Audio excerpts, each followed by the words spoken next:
Mark Scar with my friend Jim Wilson here to talk about all manner of things. Jim, welcome. So great to hear you again, Mark. So great to be with you. Thank you very much. Always. And thank you so much for sending this track, This Is How I Feel. We could start there. What a great track. Thank you. Oh, thank you. I can send you some more new stuff, too, that we're working on.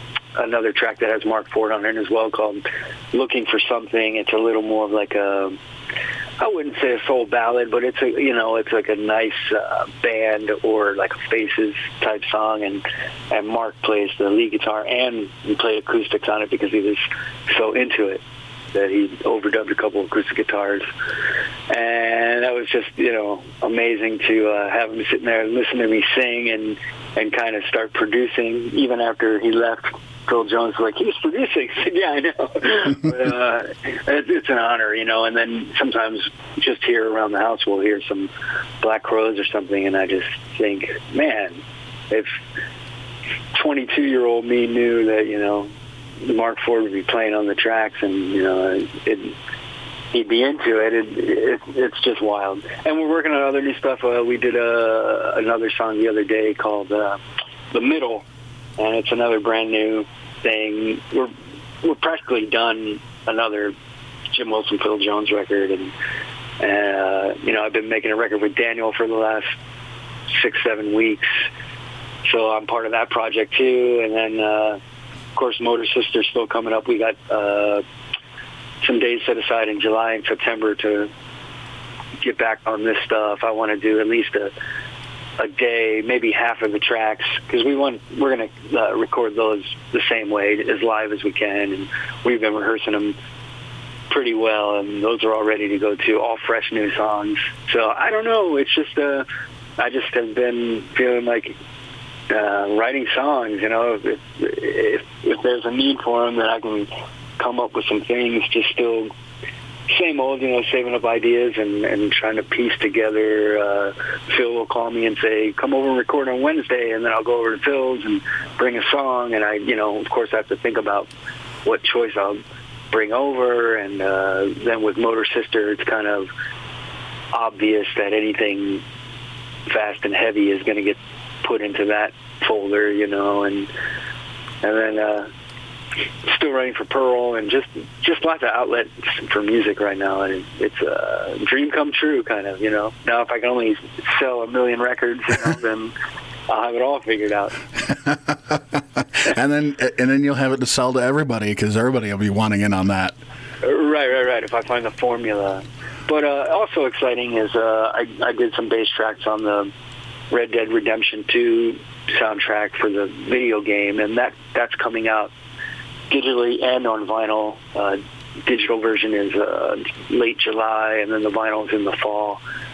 So that is exciting for me, because I feel like it'll be a big project, because the game is so huge, and all I need is 500,000 sales on that one, and since I plan I can get a gold record after that, so trying to make that happen.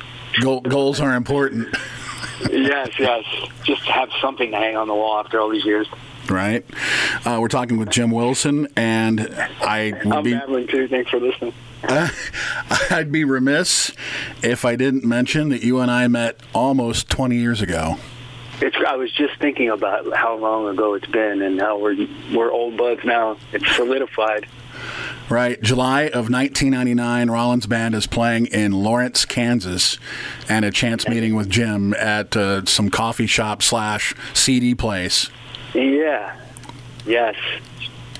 That was amazing. Yeah. And then, I remember the story exactly. If you stuck me right back in front of those racks there, Mark, it would just be like yesterday. Yeah. Yeah, they're neat. But yeah, and we've kept in touch all these years and done lots of stuff together, lots of interviews, and you've been so supportive of my tunes and just everything, and I appreciate it. Thank you, and I appreciate you as well. We got tons of times to hang. Yes. Got name checked at First Avenue. That was cool too on the on the Radio Sucks thing right after 9/11. Right. Mother Superior opening for Rollins Band. Yeah, exactly. Those are the days. So let's go back kind of recently and first of all talk about how you met Phil Jones. I would see Phil Jones play a lot with the Waddy Wachtel band. Mm-hmm. I would, especially when they were at the Joint on Pico, the club on Pico, which wasn't far from where I live. And Keith Allison from Paul Revere and the Raiders plays in the band, and I've always been a big fan of them, so I would go see Keith play, and of course Bernard would be there, but I didn't know Bernard then either. But I remember saying something to Phil Jones as he walked through the parking lot one day, just told him how great he was and how solid of a drummer he was, but he didn't know me. He just said thanks. And so I've always been a fan for a long time, and I like his old records and, of course, the Tom Petty stuff, but also Krabby Appleton. I have their records, and I knew he was playing with Peggy Young, Neil Young's ex-wife, and I was playing in Canada with Daniel, and Phil was there with Peggy Young, and we had lunch that afternoon in the artist tent or whatever, and just kind of talked about music. And then thanks to good old Facebook, we became friends on Facebook. And then he just wrote me out of the blue. Oh, he came to see Daniel and I played with Emmylou Harris at the Wiltern, and he was backstage, so I talked to him then as well. And he just wrote me out of the blue one day and said, you should bring some songs over to my studio. Oh, no, he said, you should bring some songs over and we'll jam. And I said, where do you jam? And he said, he has a studio, so that was, that's how it started. I went over there the first day. We recorded 4 songs the first day, which is just because I brought over 4 songs and we would cut one, and it was like, okay, try this one, and just went from there. And that's how we still do it. Like when I went over there the other day, I just get a song together enough to where I can play it all the way through and hope for the best, because usually no one has heard the song until I get to Phil's place, and then I just walk in, drums are set up, ready to record. I, just start playing the song for him. He's still kind of walking around, plugging in microphones and things, and then sits down at the drums, and we tried a few times, and by, never more than 3 times, and it's like, we got it, and so it's just a good match, because obviously we like a lot of the same music, and we have a lot of the same roots in our music. I've always liked 50s, 60s, and 70s music, even when I was growing up in the 80s and 90s or whatever. So, I'm pretty well versed if he says, let's make this like, the El Dorados or some weird reference, then I always know what he's talking about. And his circle of friends is so great. And through Phil, I've gotten to meet and become friends with all these people too that, now listen, are aware of my music, who, thanks to Phil, it's brought a lot of those people in, like Spooner Oldham and Marc Ford, of course, like we talked about before, but also Gia, the girl that sings on my first record, and she's on the new one too. She's my favorite, my favorite background singer. It's just amazing that Phil has the same kind of, he knows, like, he's like, I know someone that would be great on this, and it's always been right. Even when we did the song I Can't Hear You, and he mentioned hearing a flute on it, and it was like, my first impression of that thought was kind of like, oh no, Jethro Tull or whatever, But when I heard what he meant, it was like, yeah, exactly. That's exactly what it needed, And same thing. There's a new one that I'll send you as well called Make Believe, and a guy named Phil Parlapiano plays piano on it. What a great name, Parlapiano. And right. He actually plays piano, and I played some Mellotron on it, and it's just always the right production ideas. And even the new one that we did the other day, the middle, I sang a lead vocal, and it was pretty good, I thought. So I added some background vocal stuff, and then told Phil to send me a rough mix later that night. I got home, he sent me a rough mix, and it didn't have any of the background vocals on it. And it was like, what a great decision, because, Phil realized that the lead vocal stood on its own, and sometimes I'm just trying to go over there and record a bunch of things just so he can make choices. So it's great for me because it stops me from having to be in front of a computer screen all day and editing together music. You know, he's really into that side of thing, and I'm more into the songwriting. You know, I spend a lot more time writing or thinking about the writing, and recording and stuff kind of comes easy, especially when they're my songs, you know what I mean? Because I know exactly what I hear and what I want to play. So it's nice for me to sing it 2 or 3 times for Phil. I'll give him 2 or 3 passes, and he'll keep them all. And he's the one that goes back and listens to all 3 and picks the best parts, you know what I mean? So it's good to have a producer. I've always liked that. Yeah, that's cool. And the fruits of your labor, of course, have been the full-length Now Playing and the EP Rocker's Delight. Yes. Yeah, so those are out there. Maybe we can talk a little bit about them, because obviously you had enough where you could spread out and a lot of diverse styles.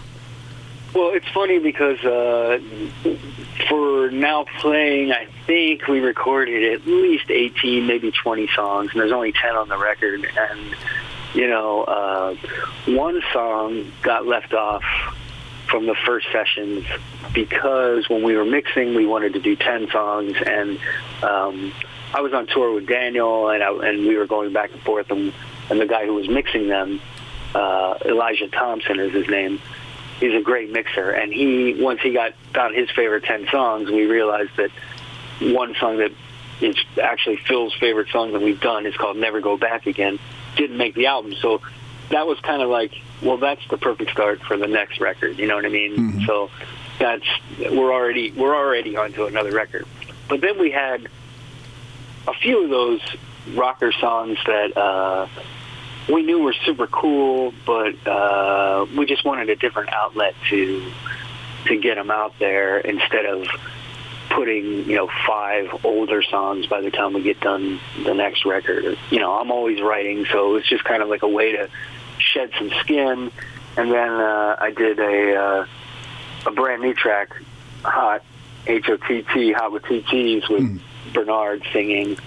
And that was kind of like, well, we could put this out as a single, or we can make an EP and then pick a couple of the other songs that didn't make it. And then Phil went and remixed those other songs for the EP, which was Take Fountain, one of my favorite songs, and we just didn't use it because, like I said, Bob Dylan says 10 songs make a record, so I get tired of long albums that go on too long, So Take Fountain was always one of my favorite ones, but it was always so different. And then Spooner Oldham plays keyboards on that one too, and I love his keyboard playing.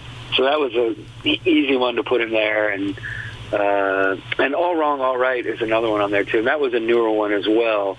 We even after we finished Now Playing and we were working on getting it out, of course we were still getting together and working on new songs. And so it's just basically Rocker's Delight was a good way to. And we're still waiting for a vinyl pressing of that, which could happen. My cat just came in. Come on, buddy. He's making more noise than. Aww. He just woke up from a nap, so he's always like needs attention. I need attention. Yes. Yeah. Cats are the best. And the other one was I Know. So I Know and Take Fountain were both recorded on the first day that me and Phil got together. That's 2 out of the 4 that we did that first day. Oh, cool. Yeah. So we're well on the way to the next one. I just can't wait. The more music I can get out, that's all I want to do. So, fortunately, I feel like, I feel so lucky to be able to not only play all the different kinds of music that I like, but I have a way to get them out without, back in the day, like in my Mother Superior days, if we did anything too crazy, it was too weird because we were a band with a brand, you know what I mean? Mm-hmm. And if you step outside of the thing, it's kind of like if I the song Energy that's on now playing, if I would have done that with Motor Sister, it would just be like, what's this weird, funky falsetto track doing in the middle of, these kick-ass rockers, which I like, but I understand that, especially if you're on a label like Metal Blade, you're not going to stray too far from the brand again, Mm-hmm. So, again, I just feel super fortunate to have that outlet with Phil to do all these other kind of things. So, of course, with your connection with Phil Jones, the time I saw Phil Jones, he was playing with Bernard Fowler, and it was probably 10, 11 years ago in Minneapolis, and there was like 50 people in the room, and it just killed. It was so good. And I've been yeah, and I've been a fan of Bernard's for a long time, and so through Phil, you get to meet Bernard, and then here he bestows the honor of his presence by singing on one of your tracks. How cool is that? Yes, and we got a bunch of stuff that we're going to be working on for his record too. It's like as soon as he got off the road with the Celebrating Bowie thing, then the Stones dates got postponed, but then he went and joined the Bowie tour in Europe and did a bunch more shows with them, and now he's doing the Stones, of course. I talked to him the other day, and we're going to hit the studio as soon as possible, and he already had this Stones spoken word record ready to go. Which is great. Yes, no, it's super cool, and I'm just super excited to make some music with him too. That's a whole other set of songs that I've already heard him sing back a few things to me, and it's just going to be the right place at the right time. And Robert Davis, who is another great guitar player that I met through Phil, who's going to Japan with us with Terry Reid next week. Robert produced Bernard's last record, and he's going to be involved when we all get together to do this new music too. So that's coming up, and the guy is super cool. I can't wait to see the Stones. They're coming here August 22nd. Oh, fantastic. Yeah. So, again, we're talking to Jim Wilson, and we've been talking and referencing back and forth Mother Superior and Motor Sister. Of course, Mother Superior kind of became Motor Sister. The first Motor Sister record was comprised of Mother Superior songs, and you mentioned before that these are all new songs with the band, and what a killer band you have. Yeah, for the second record, it'll be all brand new songs. We might do Rolling Boy Blues, which is on Sin, I think, Mother Superior album. We might do one song because we've been doing that one live, and Scott just said, if we record that, it'll just sound great. But it's just crazy being in a band like that because everybody's been so busy, especially recently, Anthrax has been doing tons of stuff, and then Joey's been super active with Armored Saint, and then the Cult have just finished a couple months of being on the road. Just this past week here in LA, they did their final show of the tour. So, we're all lucky that we all have these other things going on, but we've been rehearsing and writing, and Scott said the coolest thing, he's always been a Mother Superior fan, so he said he's been judging the songs. I've given him a lot more songs than we've been rehearsing, probably twice as many, and letting him kind of pick the ones that he hears something in, and it's been pretty easy. I mean, he's, picked a dozen songs or whatever, and I'm still trying to piece a few new things together. But he said when he listens back to the demos that we made, he just says, like, if this was a new Mother Superior record, would I be into it? And he's like, fuck yeah, it's great. It's a great new record. So it's cool that, he's thinks of it like that. And once again, I'm lucky that I can write the tunes and rely on him and the other guys in the band too, of course. If something isn't going well, we'll just skip to another one. But it's just nice to have some songs get some reception, Yeah, absolutely. So it's good stuff too. You'll totally love it. Like, going into it, my whole thing was like, it has to be a kick-ass rock and roll record, or what's the point of making it if it's not truly kick-ass heavy soul, So that's what I've been relying on, and once I start thinking like that, my train of thought just always comes back to guitar riffs and just waiting for the right moment, because there's been so many guitar riffs through the years, that I could sit down and write 10 stock songs tonight, but to come up with the special ones with good choruses, or, things that I know have the trademark sound on them, that's what I've kind of been looking for. And it hasn't been done before, too. Like, still the same way that Mother Superior did. I'm proud of those records in the way that we never wrote the same song twice. We might have done some weird ones, but, it was always different and wasn't just carbon copy of the album before. Yeah, and across the board, they're just great rock and roll. They still are. They're still great rock and roll songs.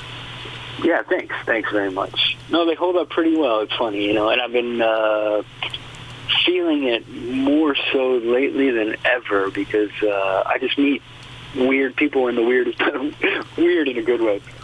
I mean, weird people in weird places that, that start talking to me about that music, and you just realize that there are people out there listening, and, you never know who's listening, and, I could be in Vegas and, some guy comes up and he's shy to say hello or whatever, just because, and then starts asking me questions about those songs. So I feel like, all the hard work pays off, because it still keeps your name out there a bit, and then, people check out the past too.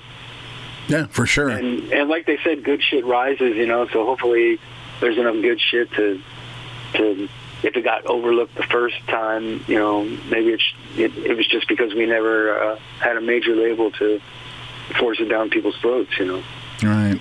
You mentioned you're working with Daniel Lanois again. What can you tell me about that? Oh, man, it's called Heavy Sun. That's the name of the band, and it's a 4-piece band with me and Daniel and Rocco DeLuca and a great new singer from Louisiana named Johnny Shepard. And it was basically after the Red Dead Redemption 2 soundtrack was done. Johnny did some stuff on that and did some live shows with us, and he's just a great talent, great keyboard player, and just sings incredible. And because of his work in gospel choirs, he's great at guiding us into 4-part harmonies. So we've got we don't have a drummer. Sometimes we use the old rhythm box that Sly Stone used on the Fresh album, and then sometimes we don't have any drums, because it's all about the vocals. It's a bunch of new songs that Rocco wrote a lot of the lyrics for, and it's inspirational, but it's not gospel. It's just it's kind of like Daniel Lanois doing a vocal album. And you'll hear it soon. I'm intrigued, and I know it's going to be great. Yeah. I can send you some tracks, too. You, Mark, not everybody else. I can send you some things to listen to. I got some rough mixes, as long as you know they're roughs, you know what I mean? Sure. You can hear what we're doing. And it's really cool, because we all sing parts, and then you can totally find each one of our voices, and people always say that to us too. Like, sometimes I just listen to you, sometimes I listen to this guy, sometimes I listen to this guy. So it's cool to be able to. And my singing has gotten so much better from doing it too, just from singing every day. Like I said, we worked on the album for 7 weeks. We were supposed to have weekends off, and sometimes we didn't. Sometimes we were just in there every day trying to get everything done. And there's going to be a little more session work in Canada coming up. And then we got a new booking agency for touring as well. So we've been doing some showcases for them, and they've been getting some ideas for touring the U.S., which is exciting for me. I always love touring the States, and it's always hard to do because it's so spread out. Mm-hmm. Money-wise, it's hard to get a bunch of people across the States when you just have, big gigs in Philadelphia and New York and San Francisco, and the surf ballroom might not have sold as many tickets as you wished or whatever. So it's always nice to be in a bus and go across America. So that's all coming up too. Cool. There's already a show in Canada at the end of August. We start there and just take it as it comes. But we're like a band of brothers. It's really cool to hang out and sing and kind of start laughing after we're done, because it's like, there was a girl from the agency that came to the house, Daniel's house, and Daniel said, would you like us to sing a song for you? And she's like, oh, sure. And we just busted into it, and it's like, a heart tearjerker or whatever. And she was like, wow, what did I just see? And the other day we were just hanging around, and we were taking a little break on the patio, and Daniel came out and said, hey, guys, I got Charlie Sexton on the phone. You want to sing a song for him? So we sang a song for Charlie Sexton over the phone, and he was like, wow, So I know that people are going to feel it, because it's got a lot of soul. The music has a lot of soul, and Johnny's one of those singers that just hits those just hits some notes that just really give you goosebumps. Yeah, the last time... I mean, we're all pretty good singers, but he's basically the lead singer just because you want to hear him sing more, Sure. But it's really good stuff. Yeah, the last time that we hung out was with Daniel and Rocco, and it was just very moving. Oh, that's right. Rocco was there. That's Yep. Right. Yep. So you introduced me to both Daniel and Rocco, and so now I'm looking forward to definitely, if you're in the neighborhood in a couple hours or so, I'll come out and see you. You know that. Yeah, for sure. You'll love it. So let's talk about your involvement with Terry Reid. Okay, sure. Terry Reid, again, another Phil Jones connection. Terry would play a lot of those shows in the Waddy Wachtel band as well, and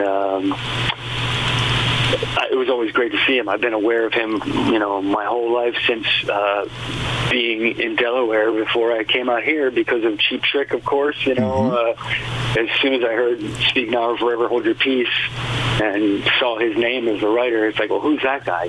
So I've always been aware of him. And it just came up. He hadn't done a lot of shows, and then all of a sudden he was wanted to do some more live shows, and Phil asked me if I was interested in playing bass. And Terry's a big Daniel fan, so I didn't even have to audition or anything. He just gave me the gig. Nice. So I'm just playing bass, which is super fun for me because, number one, Robert Davis is playing guitar, and Robert is really great and intuitive guitar player, so, and we know each other pretty well now, so we play tight. And then playing bass with Phil is like, what a joy to be part of that, or to be that rhythm section, Mm-hmm. So we've done about, 10, 15 shows, all in California, but in weird places like Indio and Joshua Tree and things. So going to Japan is going to be a new fun thing, just because we get to really solidify our set, and I'm looking forward to, doing a series of things with him and traveling with him too. He's such a cool guy. Now, I know Terry was in Minneapolis recently. You weren't with him for that, were you? No, he just did a solo tour with pickup bands in each town, and so the same thing. He's it's hard to get out there and carry around a 4-piece band, and with a trailer for everybody's equipment, and but for Japan, he's sponsored by Gibson Guitars, so we don't have to bring anything. Wow. They're supplying all the guitars and the amps and everything. So Japan's so great. It's my 8th time going to Japan. 5 different acts. I went twice with Rollins, twice with Lanois, twice with Sparks. Mother Superior did one tour there, and now Terry Reid. Anything new going on with Sparks? I know they're recording some new stuff, and they're using the guys that were on the road with them, but no, there's a documentary that's coming out, and I filmed a little interview segment for that. They got a director that's putting that together. But no, not really. I mean, I heard from Russell in an email, and he said he misses my guitar playing, but they got a pretty great band. The core band that they use right now is a trio of guys from another band, so, it's all pretty set. And that's kind of the way they work, but anytime they call me, I'm there, Oh, and I got a book coming out, too. I was just going to mention that. Oh, okay, good. Yeah. It's a for sure thing, and it's coming out by the end of the year.